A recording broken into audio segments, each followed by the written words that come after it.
नमस्कार, बहुत स्वागत है आप सभी का। आप देख रहे हैं वीपी न्यूज। आपके साथ मैं हूं अपर्णा मौजम और शुरुआत कर रहे हैं स्पेशल रिपोर्ट की। इस वक्त एक बड़ी खबर के साथ देश में एक और एयरलाइंस की उड़ान पर लग गया है इमरजेंसी ब्रेक। आज से 5 मई तक गो फर्स्ट की सभी उड़ानें रद्द कर दी गई हैं। वाडिया ग्रुप की ये कंपनी दिवालिया होने के कगार पर पहुंच गई है। कल कंपनी ने वॉलंटरी इंसॉल्वेंसी प्रोसीडिंग के लिए आवेदन दिया है। कंपनी ने इसकी जानकारी डीजीसीए को दे दी है, जिस पर कंपनी को शो कॉज नोटिस भी जारी किया गया है। गो फर्स्ट की उड़ानें अचानक रद्द होने के बाद कई जगह टिकट बुक कराने वाले यात्रियों ने हंगामा किया। इस पूरे घटनाक्रम पर सरकार की भी नजर बनी हुई है। सरकार ने कहा है कि वो कंपनी की हर संभव मदद की कोशिश करेगी। तो क्या आपने कहीं गो फर्स्ट का टिकट तो नहीं लिया हुआ है, क्योंकि गो फर्स्ट ने कल ही ये ऐलान कर दिया कि उसकी 4 और 5 मई की सभी उड़ानें उसने रद्द कर दी हैं। और ऐसे में गो फर्स्ट की हर संभव मदद करने का ऐलान सरकार की तरफ से किया गया है, लेकिन कंपनी ने दिवालिया घोषित करने की अर्जी भी दे दी है। सरकार कह रही है कि वो हर संभव मदद करेगी, लेकिन उड़ानें रद्द होने की वजह से शो कॉज नोटिस जारी किया गया है। रौनक कुकड़े हमारे सहयोगी फोन लाइन पर जुड़ रहे हैं हमारे साथ। रौनक, गो फर्स्ट की उड़ानें रद्द होने की वजह से यात्रियों का हंगामा भी देखने को मिला है। यात्री परेशान है, करें तो क्या करें?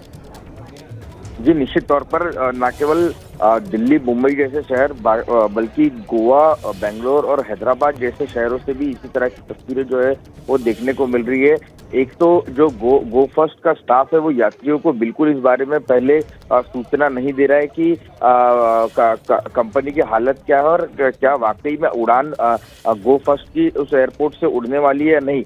कई घंटों तक बातचीत करने के बाद, हंगामा होने के बाद ये बताया यात्रियों को जा रहा है कि आज गो फर्स्ट की उड़ान जो है वो रद्द कर दी गई है। मुख्य तौर पर कंपनी की सबसे बड़ी फेलियर जो है यहाँ पर देखने को मिल रहा है, क्योंकि यात्रियों को पहले बुकिंग जो है वो ऑनलाइन कंपनी करवा रही है और उसके बाद जब यात्री एयरपोर्ट पर पहुंच रहे, घंटों इंतजार कर रहे, तब उन्हें जाकर ये पता लग रहा है कि उनकी फ्लाइट जो है वो कैंसिल कर दी गई है।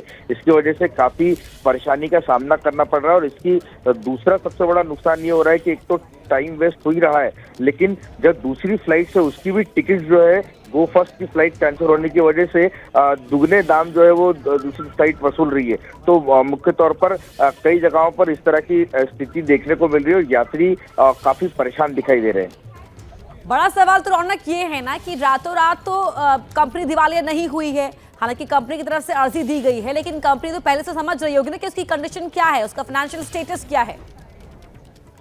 जी, निश्चित तौर पर यही बहुत बड़ा सवाल है। और दूसरा सवाल ये भी है कि अगर वाकई में आपको पता है कि आपकी स्थिति फाइनेंशियल खराब है, उसके बावजूद आप ऑनलाइन बुकिंग जो है वो यात्रियों के लिए खुली रखते हैं, यात्रियों को इस बारे में कोई जानकारी नहीं होती है, लिहाजा वे अपनी बुकिंग के लिए अप्लाई करते हैं। बुकिंग अप्लाई होने के बाद जब वो एयरपोर्ट पर पहुंचते हैं, एयरपोर्ट पर चेक इन हो जाता है बैग, उसके बाद लगभग 1 से 1.5 घंटे बाद ये पता लगता है यात्रियों को कि फ्लाइट जो है वो कैंसिल कर दी गई है। इसकी वजह से समय भी जाया जा रहा है और जानकारी न दी जाने की वजह से उनको फाइनेंशियल नुकसान भी हो रहा है, क्योंकि दूसरी फ्लाइट जो है काफी महंगी मिल रही है। जी, बहुत शुक्रिया आपका इस पूरी जानकारी के लिए रौनक। यहाँ पर गो फर्स्ट की फ्लाइट्स कैंसिल होने की वजह से बड़ा नुकसान यात्रियों का हो रहा है, जिन्होंने ऑनलाइन टिकट बुक कराई थी और उनकी टिकट बुक भी हुई, लेकिन जब वो एयरपोर्ट पहुंचे तो फ्लाइट लेने के कुछ घंटे पहले ही उन्हें ये पता चलता है कि उनकी फ्लाइट कैंसिल हो गई है। कोई जवाब देने को तैयार नहीं है। ऐसे में यात्रियों के आगे ये बड़ी मुसीबत है।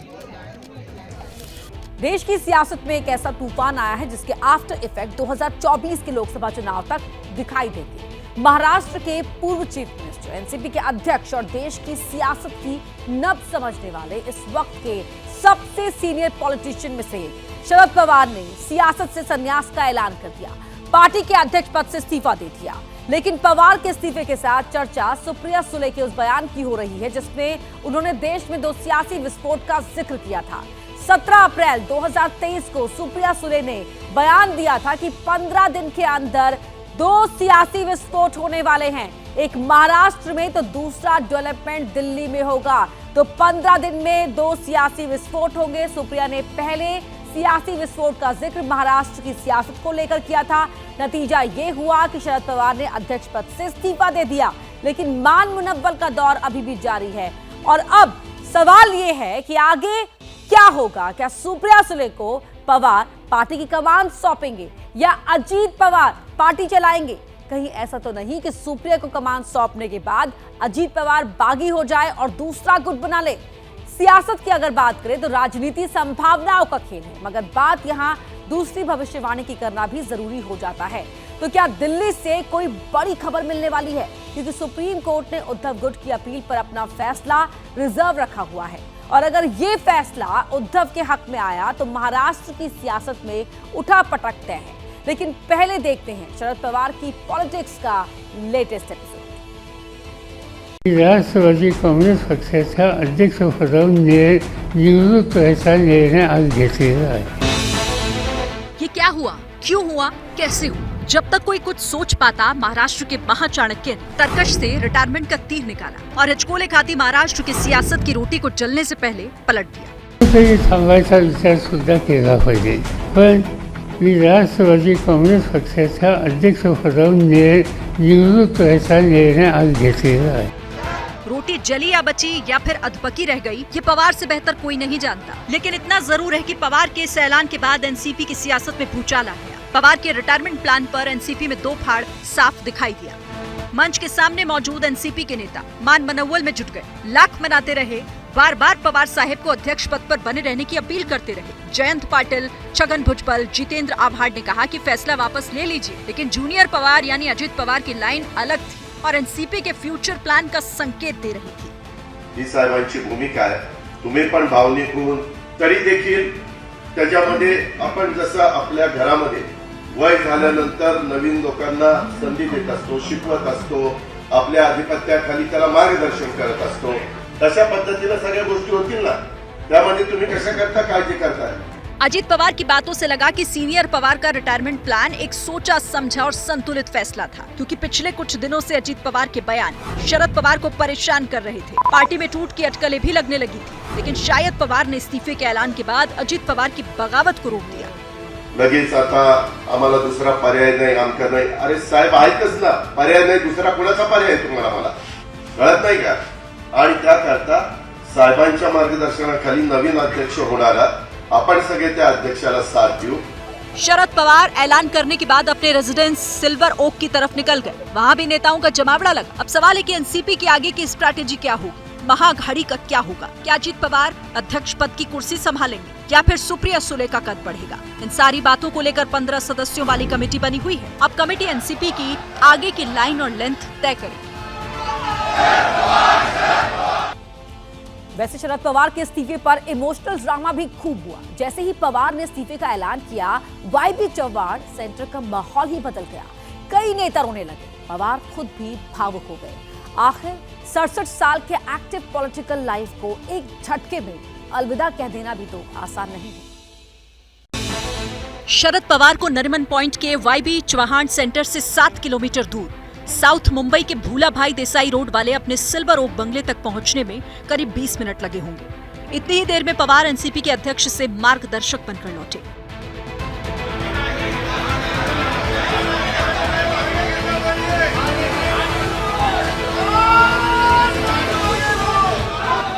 मुंबई के वाईबी चव्हाण सेंटर में पवार ने अपनी आत्मकथा का रिवाइज्ड वर्जन लॉन्च किया। सियासी जिंदगी के किस्से सुनाए, बगावत के बाद भूल सुधार कर चुके भतीजे को क्लीन चिट दी और लगे हाथ अपनी एक्टिव सियासी पारी पर फुल स्टॉप लगाने का ऐलान कर दिया। मी राष्ट्रवादी काँग्रेस पक्षाच्या अध्यक्षपदावर निवडणुकीचा निर्णय आज घेतलेला आहे।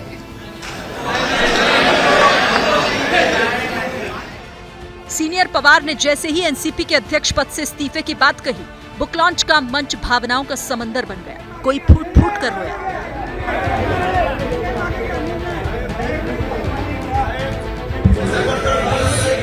जैसे माँ बाप बदले नहीं जाते, वैसे राष्ट्रवादी के पिता पवार साहब है और पवार साहब ही रहना चाहिए, ऐसा हमें सबको लगता है। और किसी का गला रुंध गया। पवार साहब ही हमारे आखिरी तक हमें राष्ट्रीय अध्यक्ष चाहिए।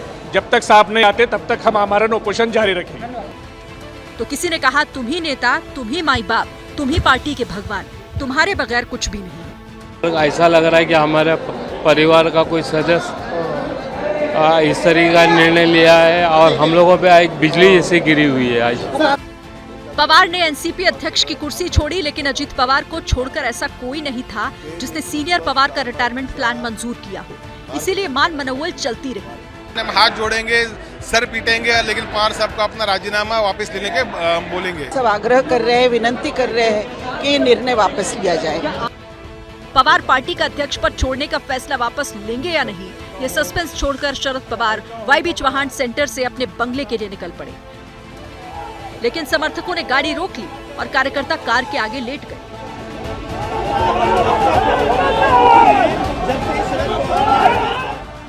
जो कार के आगे लेटने से चूक गए, वो वाईबी चौहान सेंटर की सीढ़ियों पर बैठकर नारेबाजी करने लगे।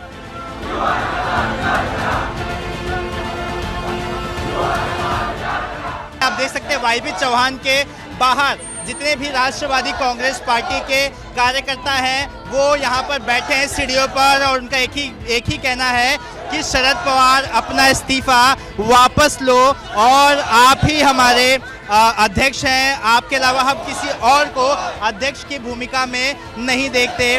कार्यकर्ताओं का निर्णय सामने सुनना चाहिए, अंतिम श्वास तक हमारे पार्टी के अध्यक्ष शरद पवार सामने ही रहना चाहिए, और जब तक निर्णय पीछे नहीं लेंगे तब तक हम लोग हटेंगे नहीं।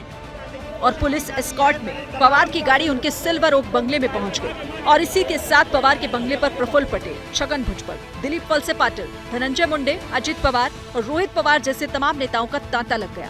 सवाल यह है कि पवार अब किसकी सुनेंगे, अपने भतीजे की जो इस्तीफे वाले उनके फैसले को सही बता रहा है, या पार्टी के उन नेताओं की जो उन्हें अध्यक्ष की कुर्सी लौटाने की जिद पर अड़े हैं। उन्होंने मुझे 2-3 दिन देना चाहिए और फिर मैं मेरा जो भी है सब सुनने के बाद मेरा जो कहना है वह कह दूंगा। नंबर 1। नंबर 2, ऐसे बहुत से कार्यकर्ताओं रिजाइन करना शुरू किया है। उन्होंने कहा कि ये तुरंत बंद कर दो, उनको वक्त देना चाहिए, उसके बाद वो सबका सुनकर ठीक तरह से डिसीजन देंगे। आपने कई फिल्में देखी होंगी और ये भी जानते हैं कि हर फिल्म को हिट कराने के पीछे कई लोगों की मेहनत होती है, लेकिन जब बात पवार के रिटायरमेंट वाले पॉलिटिकल थ्रिलर की हो तो एक एक तस्वीर मायने रखती है। एक एक डायलॉग और डायलॉग के पीछे का भावार्थ समझना और समझाना एक बहुत बड़ी जिम्मेदारी होती है, और इसी जिम्मेदारी को सुप्रिया सुले और अजित पवार निभाते नजर आए। यकीन ना हो तो तस्वीरें देख लीजिए। जिस वक्त शरद पवार सक्रिय सियासत से संन्यास का ऐलान कर रहे थे, जिस वक्त पार्टी के नेता माथा पकड़कर रो रहे थे, उस दौरान एक कैमरा पवार की बेटी और एनसीपी सांसद सुप्रिया सुले पर था और दूसरा कैमरा अजित पवार की तरफ भी घूमा। यकीनन पूरी पार्टी के लिए ये भावुक पल था, लेकिन सुप्रिया शांत थी। उनके चेहरे पर चिंता या परेशानी वाला कोई भाव नहीं था। इसी तरह अजित पवार भी शांत चित नजर आए, कोई रिएक्शन नहीं दिखाई दिया, बल्कि अजित पवार और सुप्रिया नेताओं को शांत करते दिखाई दिए। वय झाल्यानंतर नवीन लोकांना संधी देत असतो, शिकवत असतो, तशा पद्धतीने सगळ्या गोष्टी होतील ना, त्यामध्ये तुम्ही कशा करता काळजी करताय? काँग्रेसचे तुम्ही उदाहरण दिले, आज काँग्रेसची काय परिस्थिती आहे तुम्ही बघा। जीवन पर्यंत पवार साहेब राष्ट्रीय अध्यक्ष राहणार म्हणजे राहणार, हे आमच्या कार्यकर्त्यांचा निर्णय आहे, तुम्हाला मान्य करावा लागेल। इतना ही नहीं, जब एनसीपी के वर्कर्स पवार के फैसले के खिलाफ इकट्ठे हो गए, रास्ता रोकने लगे, तो उस दौरान भी सुप्रिया सुले और अजित पवार एक साथ दिखे और कार्यकर्ताओं की बात शरद पवार से करवाई। बोला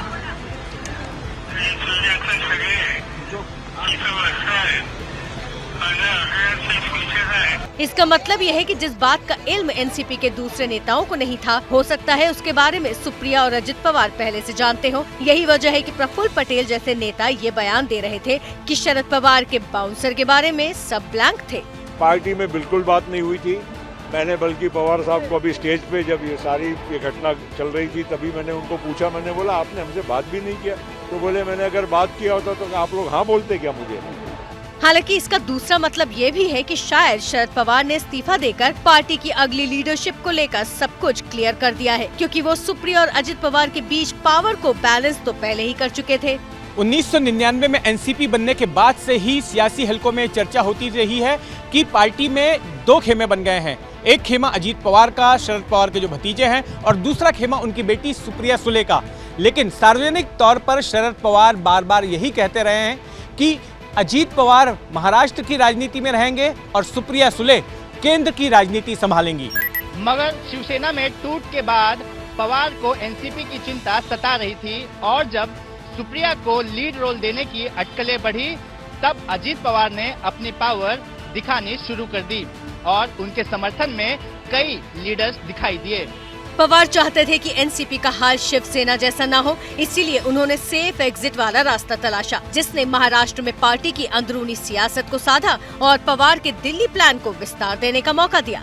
मीटिंग वगैरे असेल तरी देखील त्याच्यामध्ये आपण जसं आपल्या घरामध्ये वय झाल्यानंतर नवीन लोकांना संधी देत असतो, शिकवत असतो, आपल्या अधिपत्याखाली त्याला मार्गदर्शन करत असतो। नीतीश के एक्टिव होने से पहले तक शरद पवार को गैर बीजेपी मोर्चे को लीड करने वाले चेहरे के तौर पर भी देखा जाने लगा था, लेकिन ये भी सही है कि कुछ दिन पहले पवार ने अदानी और पीएम की डिग्री को लेकर जो बयान दिए, उससे साथी दलों में कंफ्यूजन दिखाई दिया। हालांकि आगे महाराष्ट्र की सियासत में जो भी हो, इतना जरूर है कि पवार ये कहकर बच जाएंगे कि वो अब अध्यक्ष नहीं है। शायद यही पवार का पावर बैलेंस है। आप देख रहे हैं स्पेशल रिपोर्टर, हम बात कर रहे हैं पवार पॉलिटिक्स की। दरअसल असल सवाल एनसीपी के पावर कंट्रोल को लेकर है। सवाल यह है कि एनसीपी का अगला चीफ कौन बनेगा। एनसीपी की सियासत को करीब से जानने वालों का दावा है कि पवार पार्टी की कमान अपने भतीजे अजीत पवार को सौंप सकते हैं। ऐसा हुआ तो सबसे बड़ा सवाल है कि महाअघाड़ी का क्या होगा। क्या अजीत पवार महाअघाड़ी के साथ ही कांग्रेस और उद्धव से तालमेल बैठा पाएंगे या अलग राह अख्तियार करेंगे? ये रिपोर्ट देखिए। जिस एनसीपी को खड़ा करने में शरद पवार ने अपने 50 साल का सियासी अनुभव झोंक दिया, उसकी कमान वो परिवार से बाहर जाने देंगे, ऐसा लगता नहीं। वो अजित पवार को पार्टी अध्यक्ष बनाने का फैसला ले सकते हैं। इसके दो फायदे होंगे। पहला फायदा तो ये कि शरद पवार पर्दे के पीछे से भतीजे की राजनीतिक गतिविधियों को कंट्रोल कर सकते हैं। दूसरा ये कि पवार भतीजे को एनसीपी की कमान सौंपकर पार्टी की टूट की आशंका को हमेशा के लिए मिटा दें। अजित पवार को एनसीपी का अध्यक्ष बनाकर पवार पार्टी बचा भी लेंगे और उसकी चाबी भी घर में ही रखेंगे। लेकिन सवाल यह है कि महाराष्ट्र की सियासत में बीजेपी के खिलाफ बड़ा मोर्चा बनकर उभरी महाविकास अघाड़ी का क्या होगा। कांग्रेस जितनी तवज्जो शरद पवार को देती थी, क्या उतना ही भाव अजित पवार को देगी? अजित पवार ने बीजेपी से मिलकर उद्धव ठाकरे की सरकार गिराई थी। क्या उद्धव उन पर भरोसा कर पाएंगे? क्या अजित पवार के एनसीपी अध्यक्ष बनने के बाद महाविकास अघाड़ी वजूद में रह पाएगी? वैसे तो ये सब भविष्य की बातें हैं, लेकिन अजित पवार कांग्रेस के साथ सहज नहीं है। इस्तीफे के ऐलान से पहले यही बात शरद पवार भी कह चुके हैं।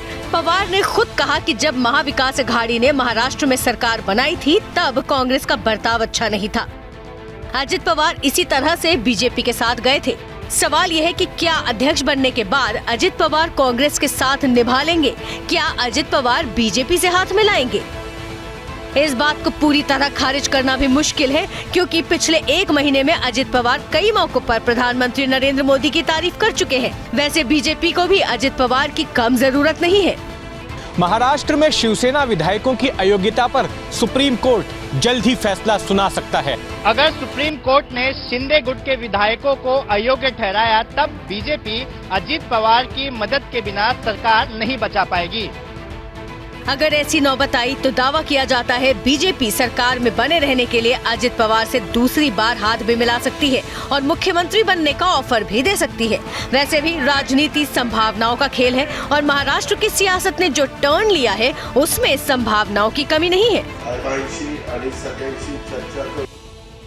और अब बात कर लेते हैं कर्नाटक की। तो कर्नाटक की अगर बात हो तो वहां पॉलिटिकल कंट्रोवर्सीज की कमी नहीं है। इस सिलसिले में ताजा कड़ी जोड़ी कांग्रेस के मैनिफेस्टो ने। कांग्रेस ने अपने इलेक्शन मैनिफेस्टो में बजरंग दल की तुलना प्रतिबंधित संगठन पीएफआई से कर डाली और वोटर्स से वादा किया कि जिस तरह पीएफआई को बैन किया गया है, उसी तरह बजरंग दल को भी बैन किया जाएगा। बस बीजेपी ने इसे मुद्दा बना लिया।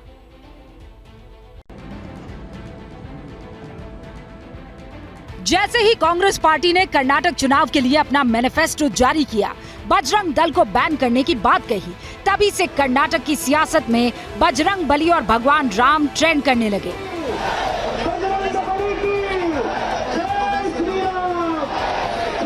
प्रधानमंत्री मोदी ने मैनिफेस्टो के नाम पर कांग्रेस पर सीधा प्रहार किया। चुनाव में गालियां बीते कल की बात हो गई। बजरंग बली और श्री राम ने जोर पकड़ लिया। जब मैं आज हनुमान जी की पवित्र भूमि को प्रणाम करने के लिए आया हूँ, उस समय कांग्रेस पार्टी ने अपने मैनिफेस्टो में बजरंग बली को ताले में बंद करने का निर्णय किया है।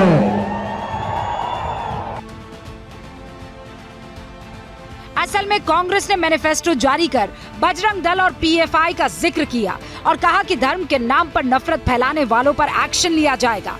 बस इसी को बीजेपी के सीनियर लीडरशिप ने पूरे दिन मुद्दा बनाया। कर्नाटक से दिल्ली तक बैक टू बैक बयानबाजी हुई। गृह मंत्री अमित शाह, असम के चीफ मिनिस्टर हिमंत बिस्व शर्मा और दिल्ली में पार्टी प्रवक्ता संबित पात्रा ने कांग्रेस पर तीखे हमले किए। अमित शाह ने कहा, कांग्रेस सरकार आई तो पीएफआई से बैन हटा देगी। इनकी सरकार आने का सवाल ही नहीं, परंतु जहां तक एक घोषणा का सवाल है, कांग्रेस सालों से अपीसमेंट की पॉलिटिक्स करती है। इसी के तहत उन्होंने प्रभु श्री राम को सालों तक तालों में बंद रखा। अब उनको बजरंग बली के नाम से भी तकलीफ है।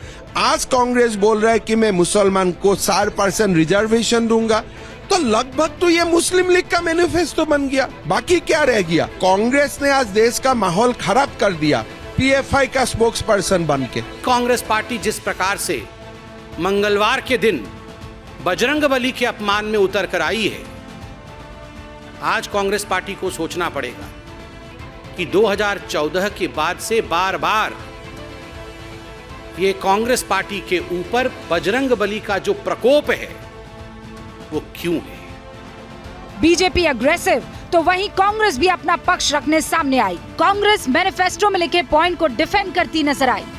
देखिए, अभी सुप्रीम कोर्ट ने आदेश दिया है सख्ती से कि हर राज्य को हेट स्पीच के खिलाफ कार्रवाई करनी है। अब वो हेट स्पीच कौन दे रहा है, ये आप पक्षपात नहीं कर सकते। अगर पीएफआई पर उंगली उठ रही है, स्वाभाविक है, चीजें हैं, सबूत हैं, और उसी के मुताबिक बजरंग दल के खिलाफ भी सबूत हैं, तो भेदभाव नहीं होगा। जहां तक कर्नाटक के लिए कांग्रेस के मैनिफेस्टो का सवाल है, तो कांग्रेस ने हर परिवार को 200 यूनिट मुफ्त बिजली, परिवार की महिला मुखिया को हर महीने 2000 रुपए देने की घोषणा, बेरोजगार ग्रेजुएट को 2 साल के लिए 3000 रुपए और डिप्लोमा होल्डर्स को 1500 रुपए प्रति महीने देने का ऐलान किया। लेकिन इन सारी बातों के बीच कंट्रोवर्सी बजरंग दल के बैन पर हुई, जिसे बीजेपी ने हाथों हाथ लिया। अब ये मुद्दा कांग्रेस के लिए मुश्किलें बढ़ाएगा कि नहीं, इसका फैसला कर्नाटका की जनता को करना है। और आप देख रहे हैं स्पेशल रिपोर्ट। और फिर से कर्नाटक का किला फतेह करना है, इसलिए जनता तक अपनी बात पहुंचाने के लिए प्रधानमंत्री नरेंद्र मोदी ताबड़तोड़ रैलियां कर रहे हैं, वोटर से संवाद कर रहे हैं और लगे हाथ कांग्रेस के आरोपों का जवाब भी दे रहे हैं। कैंपेन के लिए कर्नाटक पहुंचे प्रधानमंत्री मोदी ने कांग्रेस पर हमलों की शुरुआत कर्नाटक के चित्रदुर्ग से की, जहां पीएम मोदी एकदम नए अंदाज में नजर आए। कर्नाटक के चित्रदुर्ग में पीएम मोदी ने डफली की तरह दिखने वाले पारंपरिक म्यूजिकल इंस्ट्रूमेंट को बजाया और इसके बाद पीएम कांग्रेस के खिलाफ फुल फॉर्म में आ गए।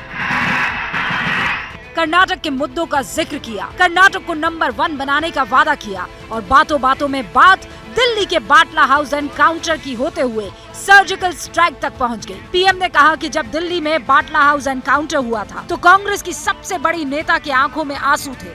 जब सर्जिकल स्ट्राइक और एयर स्ट्राइक हुई थी तो कांग्रेस ने देश की सेनाओं के सामर्थ्य पर सवाल खड़ा कर दिया। यही वजह है कि जनता ने कांग्रेस को नकार दिया। कांग्रेस एक ऐसी पार्टी है जिसे इस देश के हर क्षेत्र ने नकार दिया। एक समय था जब कांग्रेस इसी घमंड में रहती थी कि पूरे भारत में पंचायत से लेकर पार्लियामेंट तक कांग्रेस का ही शासन है। लेकिन आज भारत की जनता ने कांग्रेस को गिने चुने राज्यों पर समेट दिया है। चित्रदुर्ग में पीएम मोदी ने जेडीएस को भी निशाने पर लिया। कहा, कांग्रेस और जेडीएस सिर्फ दिखावे के लिए अलग हैं, वरना दोनों की कथनी और करनी एक जैसी है। कांग्रेस और जेडीएस दोनों से सावधान रहना है।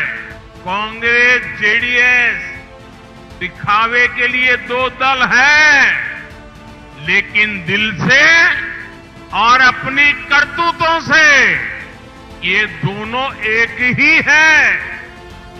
ये दोनों परिवारवादी हैं, दोनों करप्शन को बढ़ावा देते हैं और दोनों समाज को बांटने की राजनीति करते हैं। पीएम मोदी चित्रदुर्ग से विजयनगर पहुंचे। विजयनगर के होसपेट में पीएम ने कहा कि कांग्रेस गारंटियों का बंडल लेकर बैठी है, लेकिन उसके वादे सारे झूठे हैं, इरादे सारे फर्जी हैं। जनता का 85% पैसा कांग्रेस खा जाती है। कांग्रेस गारंटी की बात करती है, दिखाने के लिए किसानों, गरीबों, पिछड़ों के नाम पर ये बातें बहुत करती है।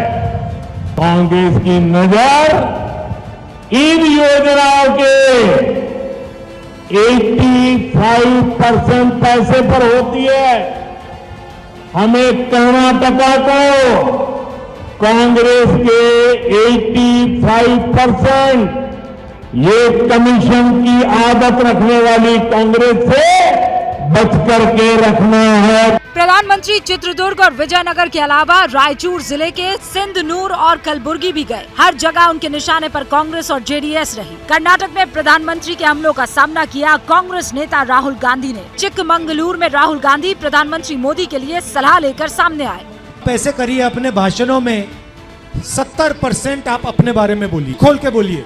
मेरे साथ कांग्रेस पार्टी ने ये किया, मुझे ये कहा, मुझे ऐसे बोला। 30% आप कर्नाटका के बारे में बोल दीजिए। महंगाई के बारे में बोलिए, 1100 रुपए का सिलेंडर उसके बारे में बोलिए, 100 रुपए का पेट्रोल उसके बारे में बोलिए, और फिर जो आप कर्नाटक के लिए करना चाहते हैं वो भी बोलिए। आज कर्नाटक में प्रियंका गांधी भी फुल एक्शन में दिखी। उन्होंने मांड्या समेत 4 जगह रैली की। मांड्या की रैली में बीजेपी के डबल इंजन वाले दावे पर सवाल उठा दिए। जो 40% की सरकार है जिसने आपको डबल लूट दिया है, डबल इंजन नहीं, इसकी वजह से यहाँ पे बहुत ही नुकसान हुआ। एक तरह से आप कह सकते हैं कि सारा काम रुक ही गया।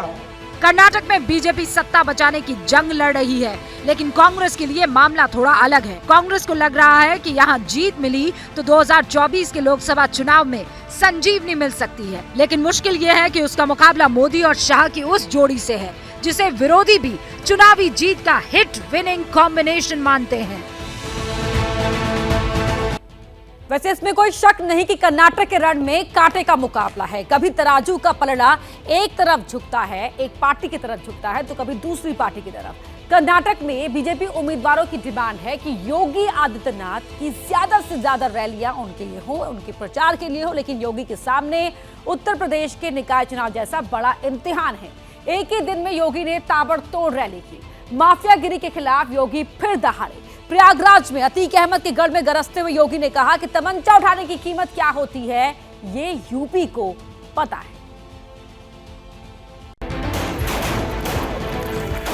अतीक और अशरफ के ऑन कैमरा मर्डर कांड के बाद सीएम योगी पहली बार प्रयागराज पहुंचे।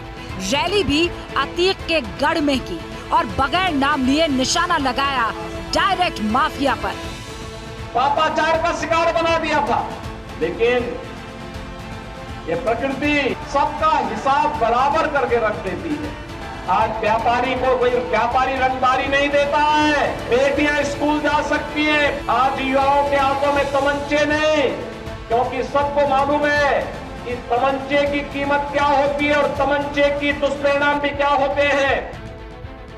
रामचरितमानस पर मचे विवाद के बाद यूपी में निकाय चुनाव पहला बड़ा सियासी इम्तिहान है।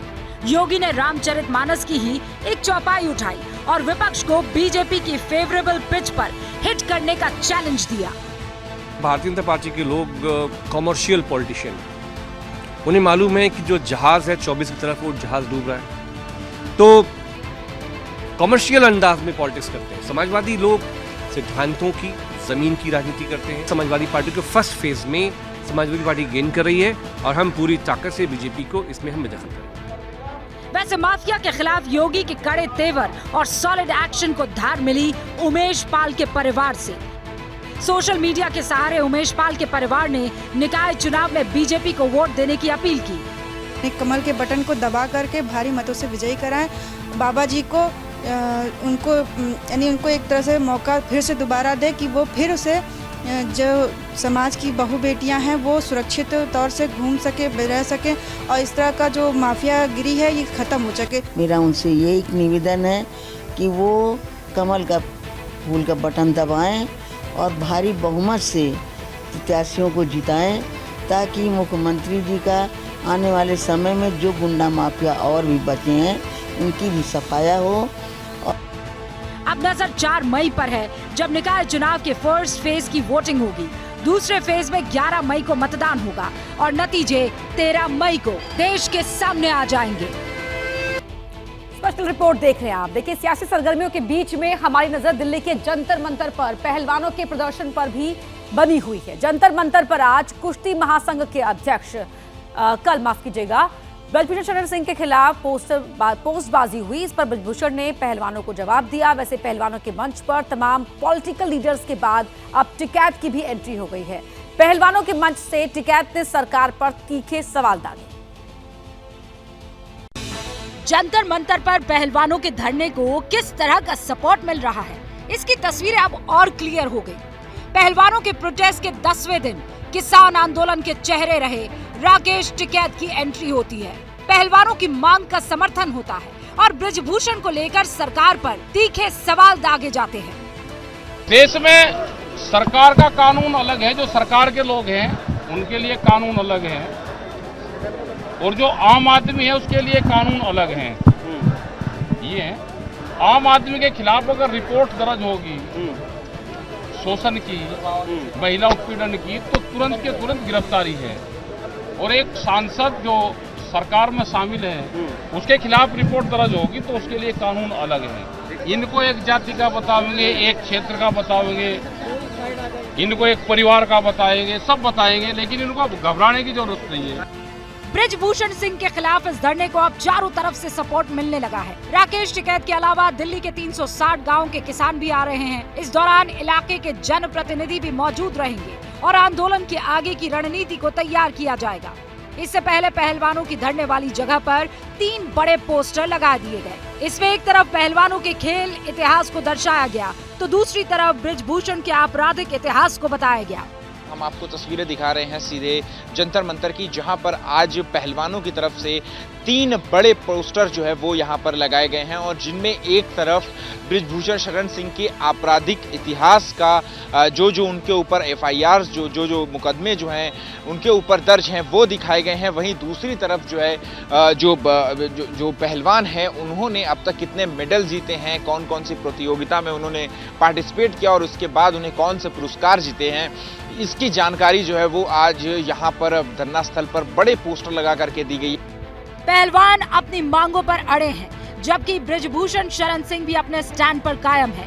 कह दिया है कि रेसलर्स समाज को बरगला रहे हैं, भ्रमित कर रहे हैं कि ये खिलाड़ियों का धरना नहीं है, ये कुछ षड्यंत्रकारी लोग हैं जो हमारी पार्टी को नुकसान पहुंचाना चाहते हैं, जिसमें मुझे मोहरा बना रहे हैं।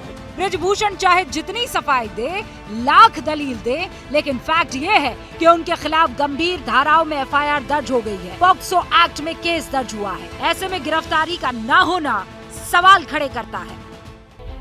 और सवालों की रेलगाड़ी प्रयागराज जंक्शन तक भी जा रही है। अतीक और अशरफ के मर्डर के बाद उनके सोर्स ऑफ इनकम के बारे में जो खुलासे हो रहे हैं वो बेहद शॉकिंग है। जांच एजेंसियों के रडार पर प्रयागराज के कई होटल कारोबारी हैं जो शाइस्ता और अतीक के बेटों को हर महीने पैसे पहुंचाते थे। सवाल है कि ये कारोबारी कौन? 25 होटल, 20 रेस्टोरेंट और जांच एजेंसियों के रडार पर इनके मालिक।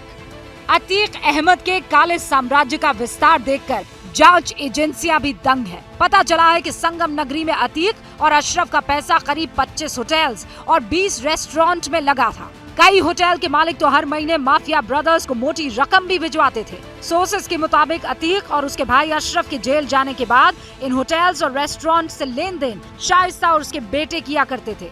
अब आपको अतीक के इंटरस्टेट गैंग IS 227 से जुड़ा एक बड़ा खुलासा बताते हैं।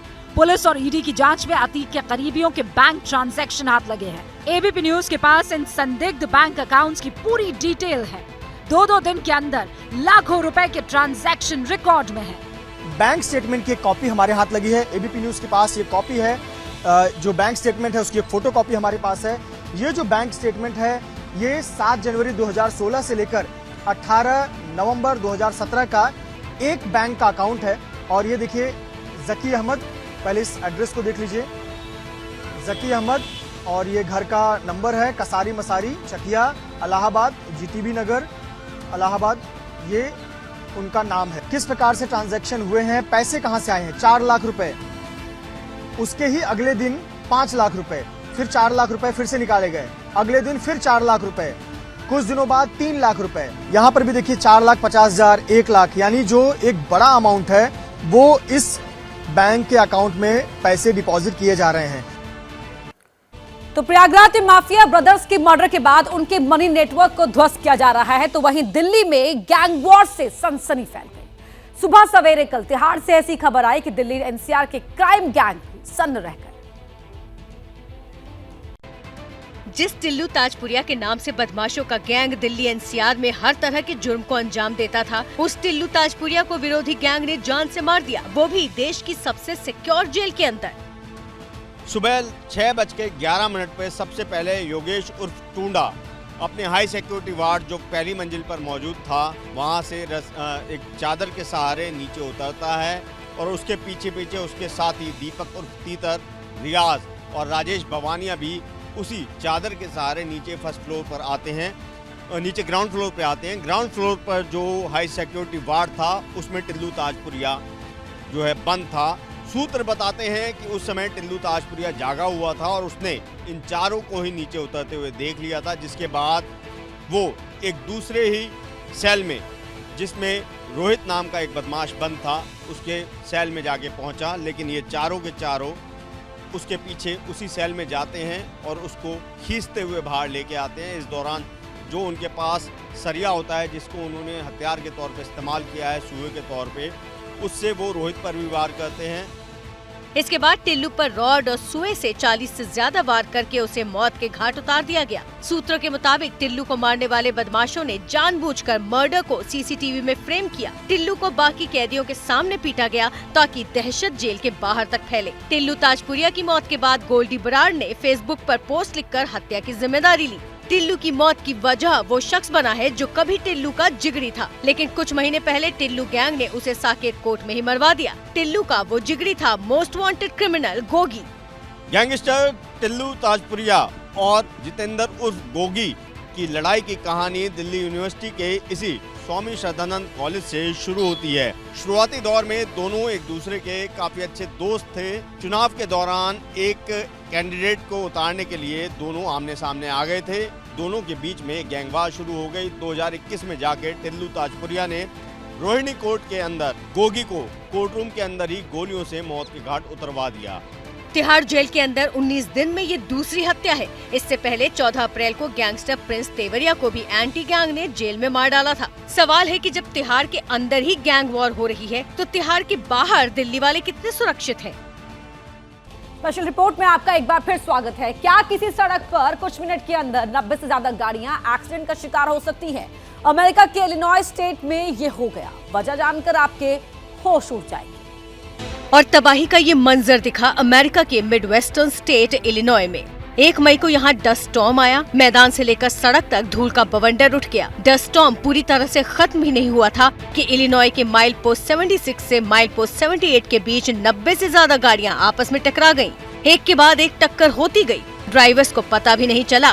डस्ट स्टॉर्म में फंसकर सबके होश उड़ गए। डैमेज हुई गाड़ियों में 30 कमर्शियल व्हीकल्स हैं, जबकि 60 के आसपास कारें क्षतिग्रस्त हुई हैं। कई जगह हाईवे पर टक्कर के बाद आग लगने की भी घटनाएं दर्ज की गई हैं। डस्ट स्टॉर्म के कहर में 6 लोगों की जान चली गई। 30 से ज्यादा लोगों को अस्पताल में भर्ती होना पड़ा। वर्जीनिया में कुदरती आफत टोर्नेडो के शक्ल में आई। करीब 100 घरों को नुकसान पहुंचाया और कई पेड़ उखाड़ दिए।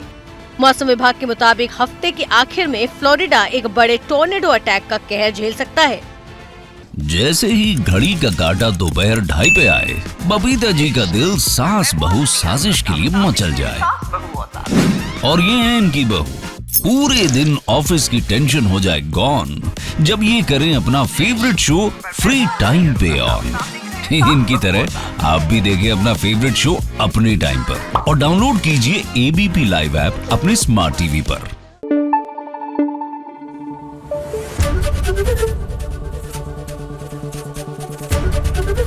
एबीपी न्यूज आपको रखे आगे।